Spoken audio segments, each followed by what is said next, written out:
What up, what up, what up, what up? What's up, guys? Welcome back to my channel. It's your boy Crypto Prince, aka C Prince, and in this video we're going to do the daily news. So let's just get straight into it. And if you're not subscribed, guys, make sure you click the button right now. So let's get straight into the video.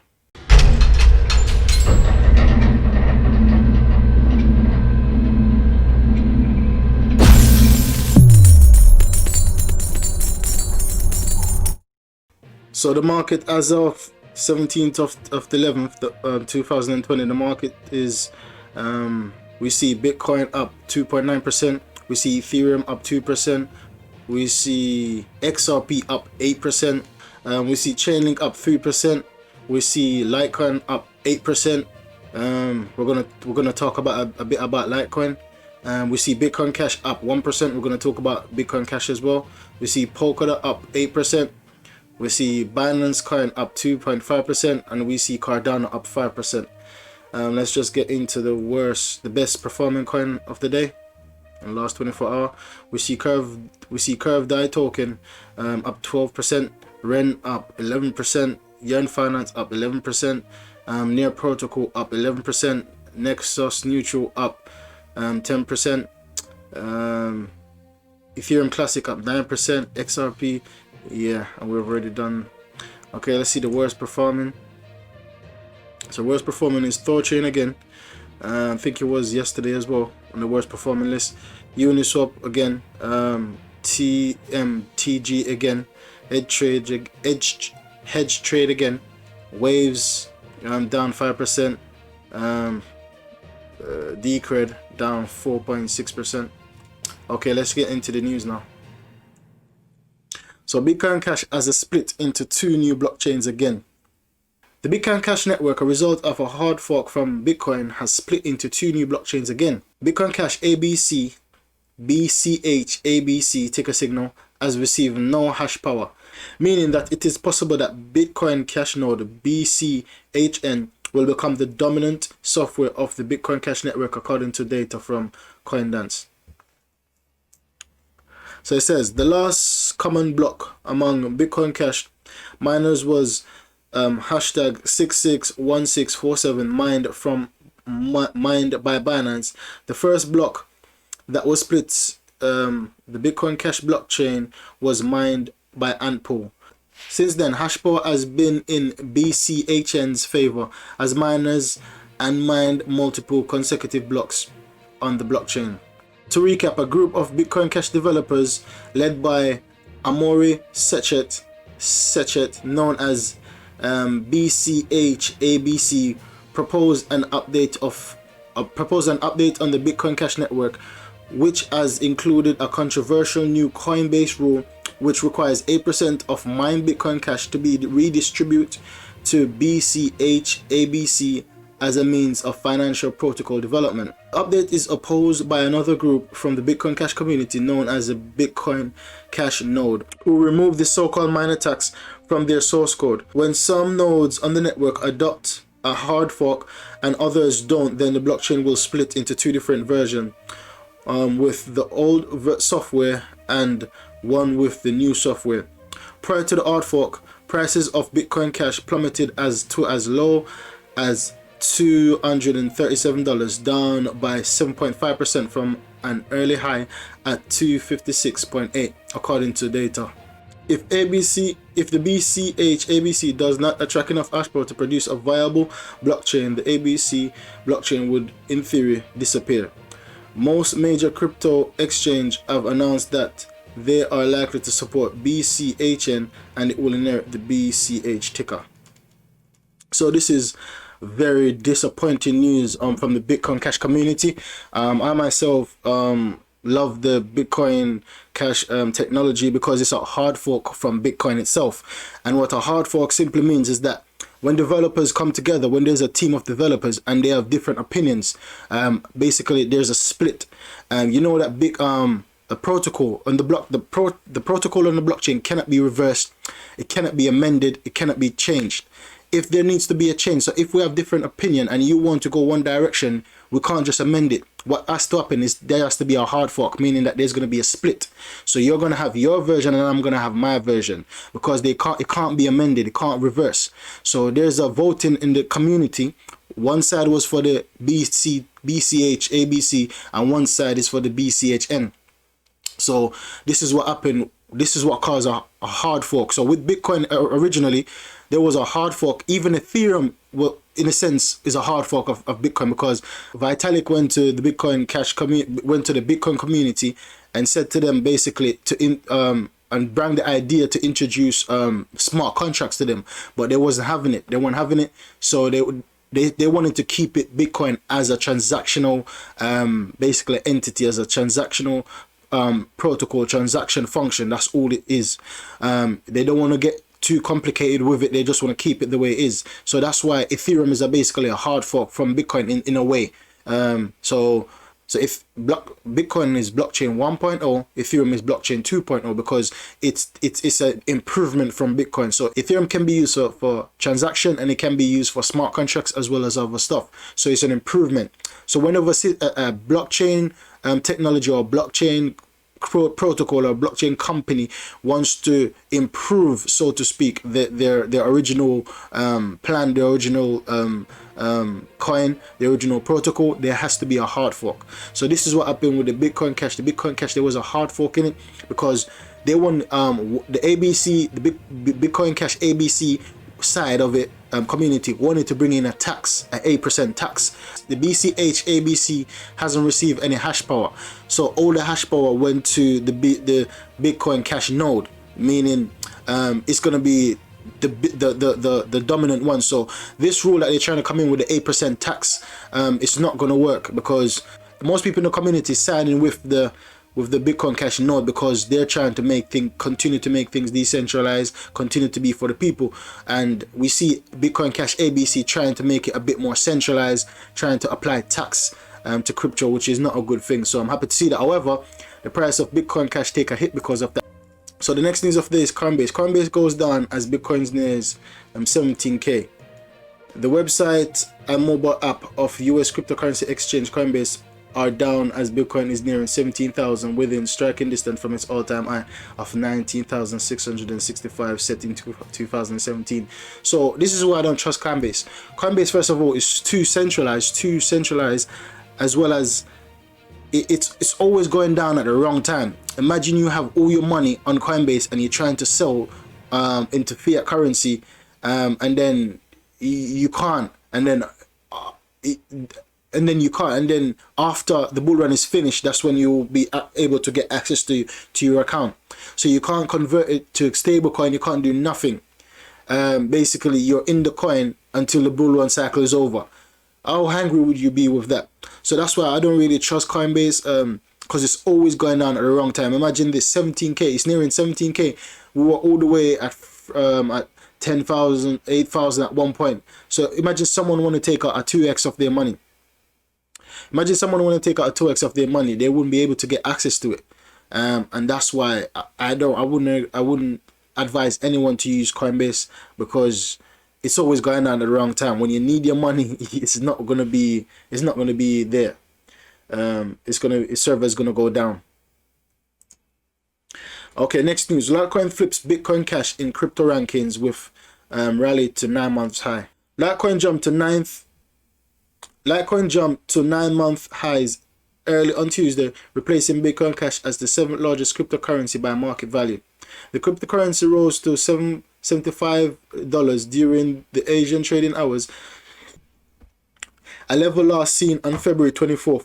Trading down slightly at 74 at press time, Litecoin is still up 9% on a 24-hour basis. Litecoin has a market capitalization of 4.9 billion, higher than Bitcoin Cash, which underwent a hard fork on Sunday. So we see Litecoin went above Bitcoin Cash because of what happened with Bitcoin Cash. Litecoin is basically making the most of the opportunity of Bitcoin Cash going down by overtaking it in the ranking. Once referred to as the silver to Bitcoin's gold, Litecoin has far falling behind the top cryptocurrency in recent years. Bitcoin's market cap is now near 310 billion, over 60 times greater. Litecoin's recovery from September lows near $40 picked up on pace on October the 21st, after online payment giants PayPal announced support for the cryptocurrency alongside Bitcoin, Ether, and Bitcoin Cash. Litecoin jumped over 13% at the news, confirming a bullish pattern on the technical charts, and has remained bid ever since. While Litecoin is up 80% this year, Bitcoin has gained over 120%. The first ever cryptocurrency reached a 33-month high of 16,885 on Monday and was last seen at 16,700.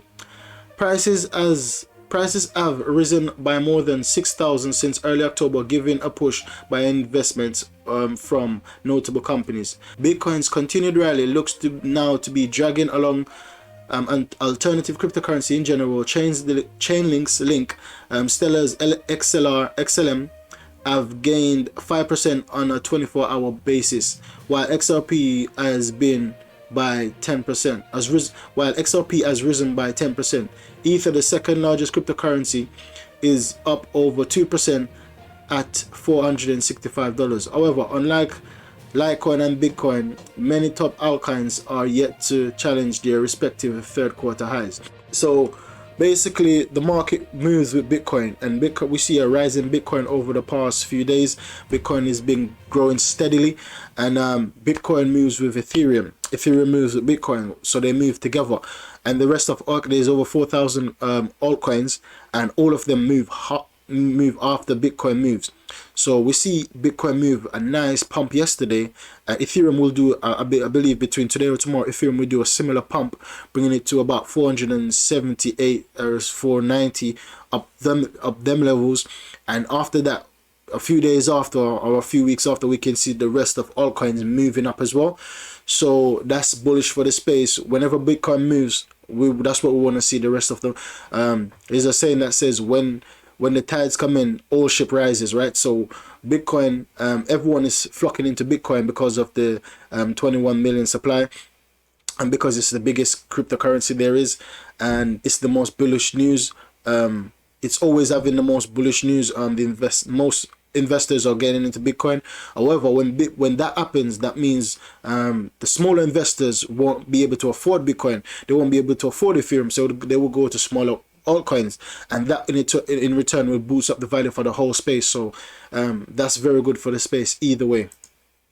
On the last news of the day, Bitcoin movement launches collection of blockchain-backed streetwear designed by Zuby, designed in collaboration with British influencer Zuby. Each piece is linked to the VeChain blockchain for proof of authenticity.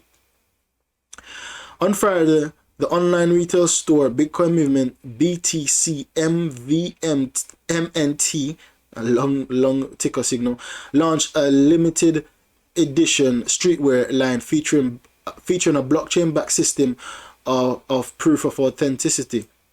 The 300 item collected, which was designed with input from British entrepreneurs and rapper Zuby, consists of 50 hoodies, 150 hats, 125 t-shirts, all bearing the logo 21 million, representing the maximum amount of bitcoins that will ever be mined. Each piece in the collection, which is titled Take the Power Back, contains an near-field communication chip linked to the VeChain blockchain. Through a mobile application provided by the Bitcoin Movement, customers can scan a sticker attached to the garment, and the application will retrieve product information from VeChain in real time. If the product is authentic, the application will display the message 100% verified. We'll come back to that, 100% verified. Additionally, the app will display the specific version number of the garment and the unique transaction ID linking it to the blockchain. Founder of the Bitcoin Movement, Darrell Kelly, commented, "I wanted our first blockchain limited edition collection to be truly representative of the philosophy of Bitcoin. embodying the attributes that have made it so disruptive, successful, and attractive to those who seek truth and transparency. VeChain's industry-leading public blockchain technology perfectly fits our movement. This collaboration isn't the only instance of limited release fashion relying on blockchain technology to deter knockoffs. Recently, fashion makers around the world have begun to adopt blockchain technology in the field of supply chains, or in the field of product authenticity verification. So this is very bullish for VeChain. VeChain guys, this is very bullish. I'm a VeChain guy, and this is a very bullish news. And what the reason being, because we know what blockchain is. Blockchain is a technology that once an information is on the blockchain, it cannot be removed, and certain companies that's on the blockchain, like VeChain for example, you can trace back the origin of a product. So for example, a company that makes my sweater, if it's on the blockchain, I can trace back to where was the cotton, first of all, where was this cotton for this t-shirt, where was it grown, what country it was grown in, what's the what process did they use to grow the seed, what fertilizer did they use, if any, to grow the cotton, what chemicals did they spray the cotton with, what company after that got to what processes, basically the entire process of the seed going into the ground, to the cotton actually being picked, to the cotton being processed, turn it into cloth, and then being sold, the company that sold it, and then the company that delivered it to the actual shop, and to the shop that's selling it. So everything, the blockchain tracks and trace everything from the first origin of the product, which is a seed going into the ground and planting to become a cotton. So it traces from there, comes straight back to the source, which is a store, comes straight back to the store. So you can, these items where you can scan and you can see if it says 100% genuine. So imagine these knockoff shops, or these, when you go to the like the market selling fake Nike, selling fake Adidas, selling fake Louis V. Soon you'll be able to scan these, and then it'll show you 100% genuine, or will show you if it's fake. And then you'll know instantly. You won't be guessing if this real, if this fake. So this will keep the value of the product and even make it higher. Because then you're basically taking out all the guys that's basically scamming and defrauding defrauding these brands. So this will make the value of the product higher. So this is the first instant we see it implemented by VeChain, which is a very bullish news, very bullish news, and I'm happy with that. VeChain is starting to make moves now in the industry, because for a while I haven't seen any bullish news from VeChain, and this is a very big one in my eyes. So make sure you do your due diligence, make sure you do your research on VeChain before investing. VeChain is a very good coin right now. Let's check the price of VeChain. So the price of VeChain right now is 1 cent. 1 cent. And VeChain is going to be very big in the future. The total supply is 86 billion and the circulation supply is 64 billion. So I believe that VeChain right now it's gearing up right now. We can see a 4.4% on pump for the day, and right now I feel like VeChain is gearing up now. All of these big companies are starting to think about, we need to prove the authenticity of our product. We need to also make sure that it's available for people to check where it's been processed. Things like, for example, let's look at products like food. If you're allergic to a product, or if you wanted to know things that says like fair traded, things that say fair traded, the only way you can know is if it's on the blockchain. You can trace it back to where it's been, the origin of the product. If you buy a banana at the store and it's got the fair traded signal, you can scan it, trace it where this thing was made, because sometimes they say fair traded and it's a scam. And they tell you that because they know that some people like to invest in because of the people that grow the products. They're trying to support them. That's why they buy certain fair traded products. Basically, if you scan it and the fair traded doesn't show as authentic, then you know that that's a scam. That company is trying to scam you. So these things are making things more better for the space, if you understand what I mean, because now everyone has to start telling the truth. No one can lie now, because you can prove that someone is lying. If a store says, oh, this is 30% off, before right now we're on 30% off, you wouldn't be able to have access to their previous records to know that if it's really 30% off or it's just a 5% off they're trying to trick you with. So when you scan a product, you can see its history throughout its lifetime, whenever it's been on sale on the previous price. Okay guys, so that's the news of the day from me. Make sure you like, subscribe and share if you're not already subscribed. Leave in the comment box below, let me know what you think about these articles, especially the one with VeChain. Okay guys, so thank you for watching. Catch you in the next video. Goodbye.